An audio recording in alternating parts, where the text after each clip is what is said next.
Je, ushawahi kutambua una mahitaji zaidi ya hitaji la chakula, mavazi na malazi? Na kujifunza mahitaji yako ni kama kujifunza lugha ya moyo, lugha inayotuunganisha sisi binadamu wote.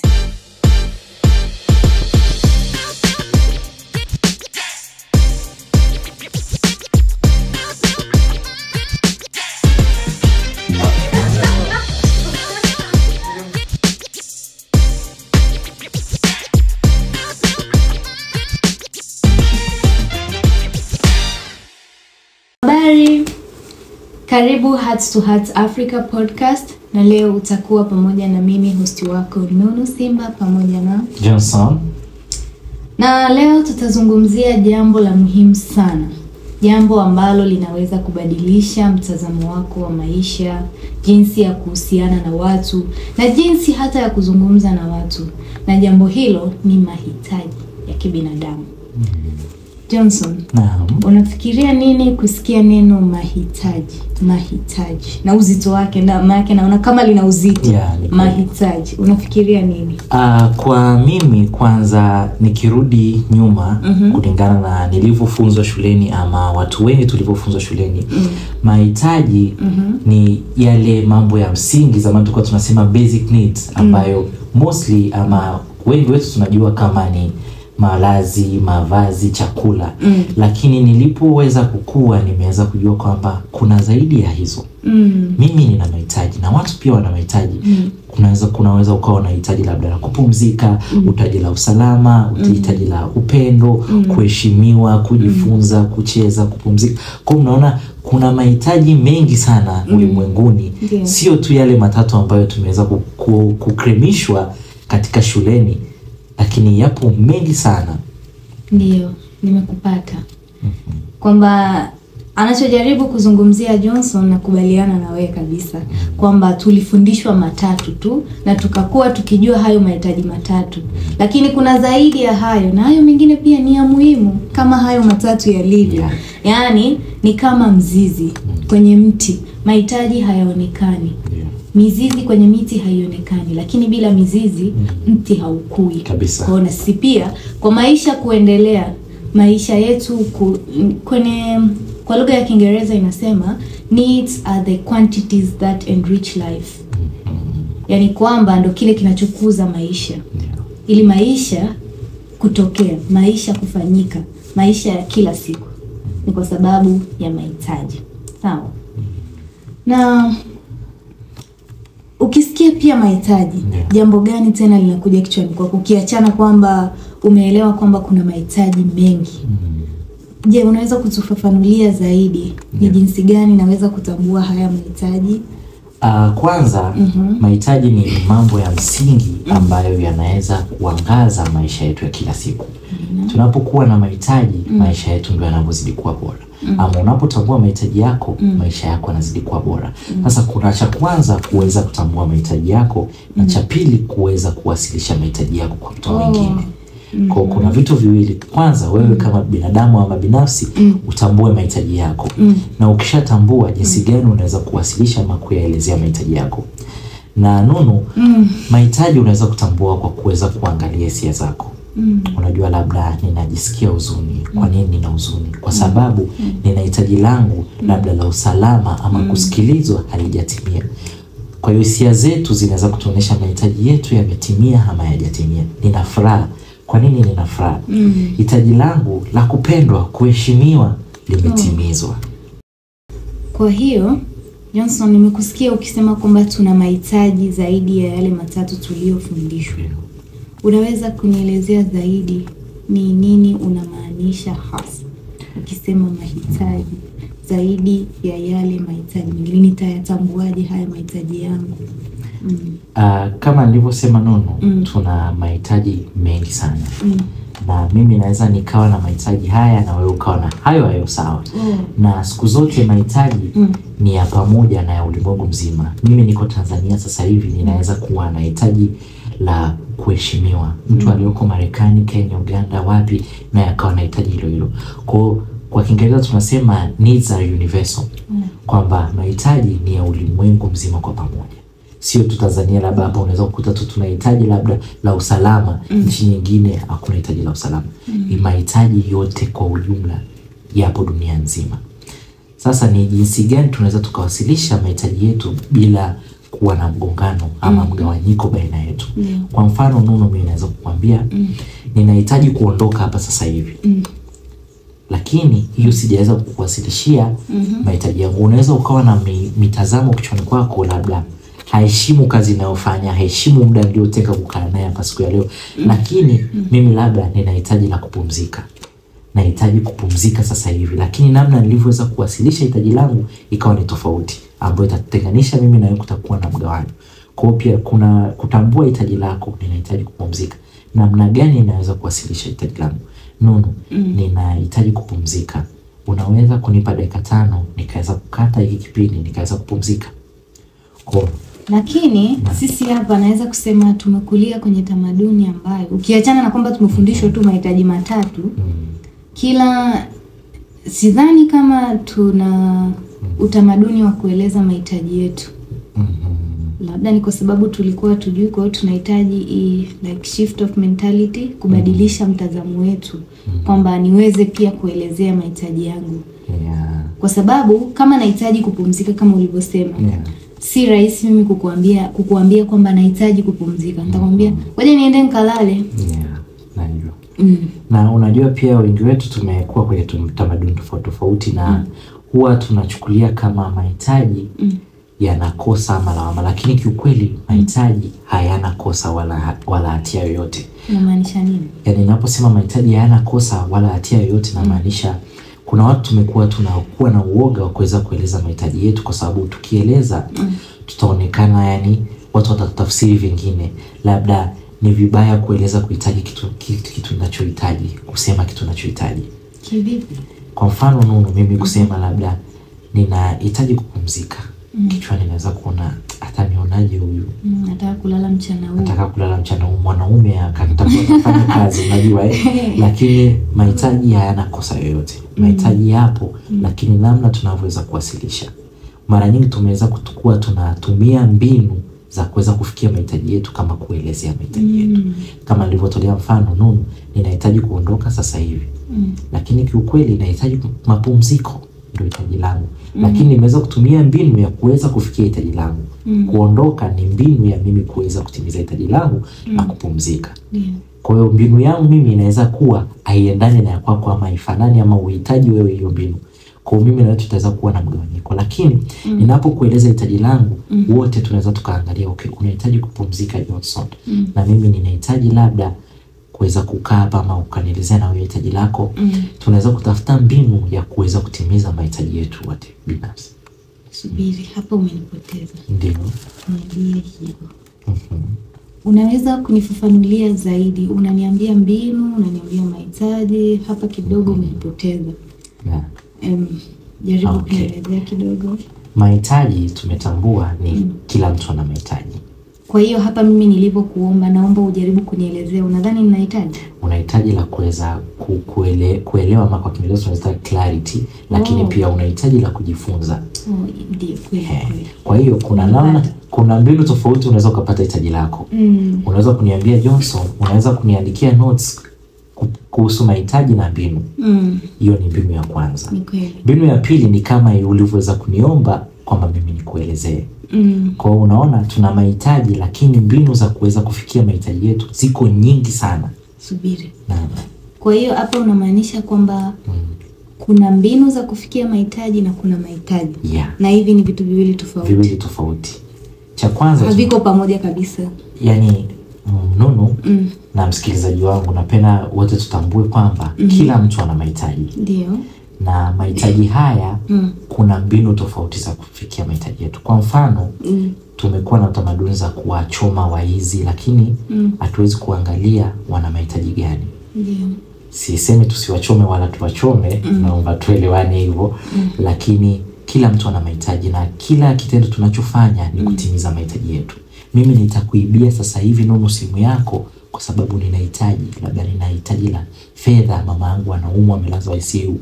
Kwa unaona kinachonisukuma mimi kuiba ni hitaji langu, nataka litimizwe. lakini mbinu niliyoweza kufanya ama kutumia haikidhi matakwa ama tamaduni zetu. Lakini nilikuwa kuna njia mbadala ningeweza kutumia. Ningekuja kukuomba, Nunu, ninaomba mchango kidogo niweze kulipa matibabu ya mama yangu hospitali. Hiyo ni mbinu ya pili.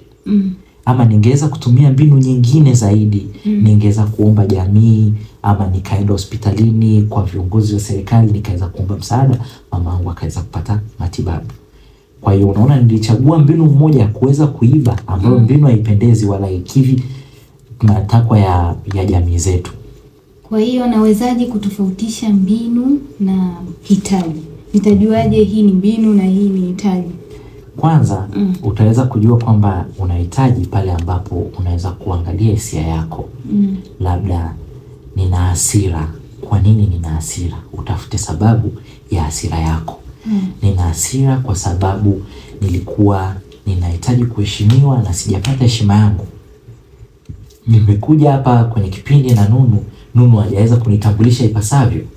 Kwa hiyo nilihitaji heshima yangu iweze kupatikana. Kwa hiyo unaona, kwanza ninaangalia hisia. Nina hasira. Kwa nini nina hasira? Ninaweza kurelate. Tunasema hisia zinakaa moyoni, lakini mahitaji yanakaa tumboni. Kwa ukisha connect, nina hasira. Okay, Johnson, sasa hivi nina hasira. Kwa nini nina hasira? Ninahitaji nini? Ninahitaji heshima. Hapo nimeweza kutambua mahitaji yangu. Kama nakupata kidogo. Ndio. Sasa unataka kuniambia mahitaji ni vitu physical ama na zenyewe ni emotional za kufeel kama hisia? Hilo ni swali zuri sana. Kwanza kama tunavyojua hisia ni vitu tunavyovihisi kwenye miili yetu. Lakini mahitaji ni vitu vya kila siku tunavyovihitaji. Na kuna mahitaji ambayo yanashikika, tunaweza tukayashika, ama yanaonekana kwa macho. Na kwa mfano ninapokuambia, Nunu, ninahitaji heshima. Heshima huwezi kunikabidhi nikaishika hivi. Lakini ukanitambulisha ule utambulisho yako, leo tuko na Johnson ni kiongozi fulani, ana wadhifa fulani, hapo unakuwa ile heshima yangu nimeipata. Na hata kama nilikuwa na hasira, utaona hisia yangu imebadilika. Nitaanza kutabasamu kwamba nimepata hitaji langu. Kwa hiyo mahitaji yanaweza yakawa yanashikika. Kwa mfano ninasema labda ninahitaji chakula. Ukinipa wali nitakula. Lakini nikakwambia ninahitaji heshima, ni kitu huwezi kunikabidhi nikakishika kama kikaonekana kwa macho ya binadamu. Sawa, nimekupata. Lakini pia ninahisi jambo. Ninahisi kama kuna wadhifa fulani ulihitaji pia kutaja wakati wako wa kujitambulisha. Unaweza kuniwia radhi na kujitambulisha wadhifa wako? Samahani, ningependa labda kutambua unahitaji gani kwanza. Nina hitaji la kukutambua. Okay. Basi kama ulivyonitambulisha, na mimi ninafurahia kwanza wewe kuniambia hivyo. Ninaitwa Johnson, lakini pia ni mkufunzi ama mwalimu wa mawasiliano ya amani, kama haya tunaweza kuelezea hapa. Kwa hiyo hili ni jambo ambalo unaweza kutumia kila siku kwenye mawasiliano yangu ya kila siku. Ndio. Yaani unajua kwa nini nakwambia hivi, Nunu? Tumekuwa tukiingia kwenye migogoro ama migongano kutokana na jinsi tunavyoweza kuwasilisha mahitaji yetu kwa wengine. Tumeweza kutumia mbinu za kutimiza mahitaji yetu kama kuwasilisha. Kwa mfano, leo asubuhi wakati nakuja hapa, nilikuwa navuka barabara. Na nilikuwa navuka kwenye kivuko, yani zebra. Na magari yalisimama yote, na nikawa natembea mwendo wa kawaida tu ambao nimezoea kutembea. Lakini kulitokea pikipiki ikawa imebeba abiria. Na ile pikipiki dereva hakuongea chochote, lakini abiria aliweza kuongea maneno ambayo mimi yalinikosesha amani. Aliweza kuniambia kwamba unashindwa kutembea haraka, so uvuke haraka, changamsha miguu. Na kiukweli niliweza kukaa na kutafakari sana hiyo situation. Kwa sababu niliweza kuwa na lawama nyingi kichwani kwamba huyu angekuwa na haraka angenunua ndege yapite juu. Ama unajua ni kuna maneno ambayo yanajitengenezea kichwani ama lawama. Lakini yule mtu alikuwa na mahitaji. Kwa nilivyokaa nikaweza kufikiria huyu mtu ana mahitaji gani? Labda anahitaji la kuwahi. Kwa labda amepigiwa simu kazini anahitaji kuwahi, lakini jinsi alivyowasilisha hitaji lake ni tofauti. Katumia mbinu, mimi kutembea haraka haraka ataweza kupata hitaji lake la kufanyaje na kuwahi. Kwa hiyo tunaweza kuwa na migongano ama migogoro kutokana na namna ya kuweza kuwasilisha mahitaji yetu. Kwa hapa kama nimekuelewa, unamaanisha kwamba kama nikikuelezea mbinu, nikikupa mbinu yangu, nikakwambia labda nataka kuwahi. Ndio. Nataka kuwahi ni hitaji. Ninahitaji la kuwahi. Kwa nina hitaji la kuwahi. Kwa badala ya kutaja lile hitaji, nikasema si upite haraka haraka, ni kama yani nikakutajia mbinu ya kutimiza hitaji. Nikakupa mbinu yangu. Yeah. Hiyo inaweza kusababisha ugomvi sana. Yani kwa mtu wa upande wa pili anayelisikia ile anaweza kusikia kama lawama ama yeye akaweza kujikinga, maana anaona kama umemletea mashambulizi. Na siku zote mahusiano bora hujengwa na kueleza wazi mahitaji yetu. Unajua, badala ya kulalamika au kulahumu, tukisema wazi nini tunahitaji inarahisisha sisi na upande wa pili pia kutuweza kutuelewa vizuri. Kwa mfano hapo ungeniambia ninahitaji la kuwahi, labda na unaweza kutembea haraka haraka kidogo ama kuongeza mwendo. Unaona hapo nimeweza kutambua hitaji lako. Na zaidi kama ungeniambia tembea haraka haraka, hiyo ni mbinu. Lakini unaponielezea hitaji lako kisha ukanipa mbinu, hii mbinu na mimi nikaangalia, je, kwangu inakidhi mahitaji yangu? Labda ninaumwa mguu ndo maana natembea polepole. Kwa pale na mimi naweza kukwambia hapana, ninahitaji la afya. Kwa mimi kutembea hivi hitaji langu linatimizwa. Daktari aliniambia nifanye mazoezi lakini nisikuwe na mwendo wa haraka haraka. Ndio. Hapa umenikumbusha siku moja nilihudhuria mafundisho yako ukiwa unafundisha mazungumzo yasiyo na vurugu, si ndio unaita hivyo? Ndio. Ulikuwa unafundisha pia kuhusu mahitaji.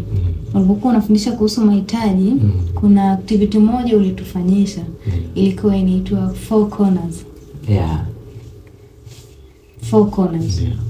Unaweza kutuelezea kidogo kuhusu hiyo 4 corners? Yeah, naweza. Hilo ni zoezi ambalo nimekuwa napenda kulitumia sana hasa ninapofundisha watu. 4 corners ama tunasema kona 4 inaonesha jinsi gani, kwa mfano mimi ninahitaji la chakula. Na wewe the same. Labda na wewe unahitaji la chakula, msikilizaji wetu, mtazamaji wetu naye anahitaji chakula. Lakini hitaji letu la chakula tuna mbinu nyingi za kuweza kutimiza mahitaji hilo. Kwa mfano mimi naweza labda naweza kutimiza hitaji langu la chakula kwa kula chapati. Lakini wewe upendi chapati. Labda unapenda wali. Usinichagulie, acha nichague. Unapenda nini? Timoto. Unapenda kitimoto. Okay. Lakini mtazamaji wetu labda akawa anapenda wali. Kwa hiyo tunaona kila mtu ana mbinu tofauti la kuweza kutimiza hitaji lake. Hitaji letu ni chakula. Lakini mimi hitaji langu la chakula linatimizwa kwa kula chapati. Wewe hitaji lako la chakula linatimizwa kwa kula kitimoto. Mtazamaji wetu hitaji lake linatimizwa kwa kula wali. Kwa unaona tuna mbinu tofauti, zote hizi ni mbinu 3 la kuweza kutimiza hitaji letu moja la chakula. Kwa hiyo tunahitaji, kila mtu yani anahitaji sawa, ama mahitaji yako universal kama tulivyosema ya ulimwengu mzima, lakini tuna mbinu tofauti za kuweza kutimiza mahitaji yetu. Yeah. Kwa hiyo 4 corners ndo namaanisha hiyo kwamba tunakuwa tuna kona 4, kunakuwa na mbinu la kuweza kutimiza hitaji letu. Hitaji letu ni chakula. Kule tuna chapati, tuna kitimoto, tuna wali, tuna makande. Kila mtu anaenda, mimi nataka makande, nataka wali, lakini hitaji ni hili moja. Kwa tuna mbinu tofauti za kutimiza nayo. Kila kitendo mtu anachokifanya ni kutimiza hitaji lake. Kwa mimi sasa hivi Nunu nikachelewa, tulikuwa tupange hapa kuja saa 2, mimi nikaja saa 4. Kuna hitaji langu nilikuwa natimiza. Labda sikupumzika muda wa kutosha, nikaona niongeze labda kidogo nipumzike. Ni hitaji. Kwa kila kitendo tusilaumu. Tusimlaumu mtu, lakini tuangalie ni nini nyuma ya hiyo lawama. Kuna hitaji gani alikuwa nalo? Ndio. Nimepata kitu kweli. Na kuna chochote kingine utapenda kuongezea msikilizaji wetu na mtazamaji wetu wafaidi chochote kutoka kwako? Mimi nilipenda tu watu waweze kutambua kwamba kila mtu ana mahitaji, na uweze kusikiliza mahitaji yako ama kutambua mahitaji yako na kisha kutambua ya wengine. Sio tu kuangalia mimi ninahitaji chakula. Mwenzangu anahitaji nini na yeye. Labda leo Nunu umekuja hapa umenikosea, labda tuko kwenye kipindi unapokea simu. Kwa mimi hapo naweza kuwa labda ninahitaji la heshima, usawa, uwazi, yani na mahitaji yangu, lakini pia niweze kuangalia unahitaji gani nyuma ya kupokea simu. Ni nini unahitaji? Nisikulaumu tu nikakimbilia kwenye kichwa changu. Unajua watu wengi tumekuwa sana kutafsiri kitu kichwani ni sekunde sana, kama speed ya mwanga inavyoenda ile. Yani hizi lawama zinakuja kama speed ya mwanga, ni dakika zimeclick kichwani. Kwani ananionaje, ananichukuliaje?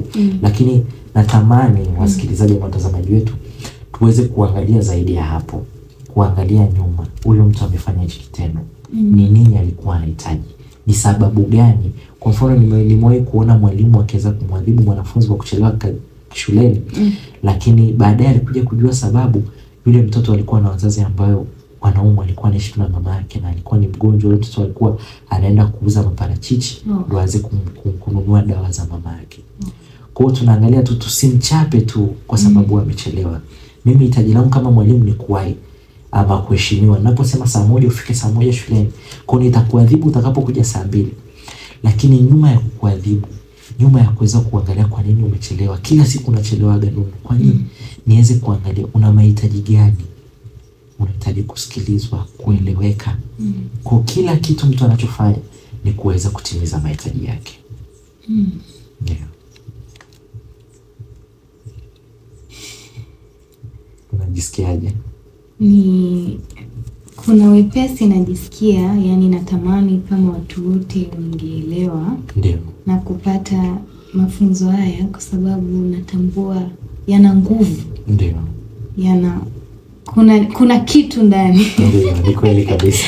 Kuna namna anaweza kubadilisha maisha na jinsi ya kuwasiliana, kwamba tunapowasiliana, ukiwasilisha hitaji lako, ni vigumu kuwa na migogoro kati yetu. Tutakuwa pamoja. Kama nilivyokuambia, ni kama kujifunza lugha ya moyo, kwamba nikikwambia, ukitambua thamani ya mahitaji ya mwenzako kama thamani ya mahitaji yako, inatuunganisha sisi kama binadamu. Inatufanya tuishi maisha ambayo hatutakaa tuone migogoro. Na ukielewa kwamba kila kitendo anachofanya ni njia ya kufikia mahitaji yake, ni jambo jingine zuri zaidi kabisa, unajua kabisa.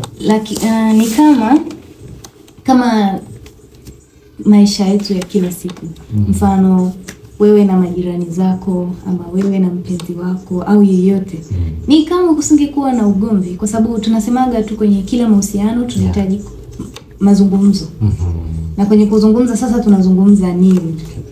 Kwa sababu sasa tutaishia kuzungumza mbinu za kufikia mahitaji, na tukizungumza mbinu tutarudi kwenye migogoro kabisa. Lakini tukiongea mahitaji tunakuwa tuna muunganiko. Kwa mfano naweza kukuambia Nunu, hunijali kabisa, lakini nyuma ya hilo neno kuna hitaji gani? Labda naweza yani kuwasilisha sasa mahitaji yangu, naweza kuambia Nunu, ninahitaji kuthaminiwa na kuungwa mkono. Ukiniunga mkono kwenye mada yangu hii, hitaji langu la kuthaminiwa na kuungwa mkono limetimia. Lakini ninaposema hunijali kabisa, unaona mimi na wewe tutakuwa na mtafaruku. Yani najisikia kama unataka kuleta ugomvi. Unanilaumu. Na hujui like hichi ninachofanya yani ni kukujali. Hii ndio njia yangu ya kujali. Labda mbinu yangu mimi kujali ni tofauti. Jinsi mimi ninavyotafsiri kujali na wewe unavyotafsiri kujali ni tofauti. Nadhani hii ina apply kwa kila kitu. Kwenye kila kitu kwenye maisha. Ukikutana na mtu barabarani, wanagombana ama wana nini, ni kwa sababu wameshindwa kutambua mahitaji yao. Wakiweza kutambua mahitaji yao, inasababisha migogoro na ugomvi. Lakini tukitambua mahitaji yetu, inatufanya tuunganike na pia tuwe na uhusiano bora na wengine. Lakini pia hapa nimekumbuka jambo kwamba na nikishajua haya mahitaji, sinapaswa niyazungumze. Ni vizuri sana kuweza kuzungumza mahitaji yako. Unapokaa kila siku unayameza mahitaji yako, unayaswallow, yaani unayamezea kila siku. Kwa mfano mimi nakutana na wewe kila siku hapa, lakini labda nina mahitaji mengine, labda ninahitaji mapumziko, lakini kila siku nakuja kukuridhisha tu wewe Nunu niwepo hapa. Unaona, kwa mimi mahitaji yangu ninayameza. Mwisho wa siku inanitengenezea mimi kidonda kikubwa, na hiyo sumu nitakaje kuja kuitema siku kwako haitakuwa nzuri kabisa. Kwa ni washauri tu, yani tuwe tunakuwa wawazi kuweza kueleza mahitaji yetu. Tusieleze mbinu za kutimiza, lakini tuwasilishe mahitaji yetu kwa uwazi na kwa kuheshimu pia mahitaji ya wengine.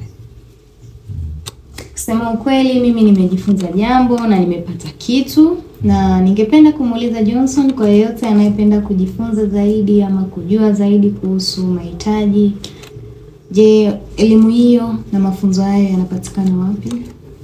Okay, asante kwa swali zuri.